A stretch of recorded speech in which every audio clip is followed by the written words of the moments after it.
నూజివీడు మాజీ municipal chairman Janasena party 2019 MLA అభ్యర్థి స్వర్గీయ బసవ భాస్కర్ రావు గారికి నూజివీడు నియోజకవర్గం జనసేన పార్టీ తరపున ఘనంగా నివాళులర్పించిన జనసేన నాయకులు, వీర మహిళలు.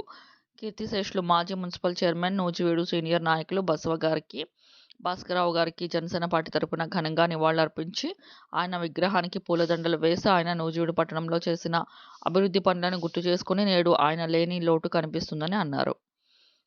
ఈ కార్యక్రమంలో నూజివీడు పట్టణ జనసేన నాయకులు తోట వెంకట్రావు, బజారు దుర్గాప్రసాద్, సూర్శెట్టి శివ, ఏనుగుల చక్రి, రామశెట్టి రాజేష్, పులశెట్టి దుర్గారావు, గణేష్, వీర మహిళలు, జక్కుల లక్ష్మి, దుర్గగుడి ధార్మిక మండలి సభ్యురాలు నీట్ల ఉమామహేశ్వరి, రామశెట్టి తేజస్విని, జనసేన పార్టీ సెంట్రల్ ఆంధ్ర ఎన్నికల నిర్వహణ కమిటీ సభ్యులు పాసం నాగబాబు, జిల్లా programming committee member Gongada Umamaheswararao, Basava అభిమానులు పాల్గొన్నారు. జోహార్ బసవ భాస్కర్ రావు గారు. ఇట్లు నూజివీడు నియోజకవర్గం జనసేన పార్టీ తరపున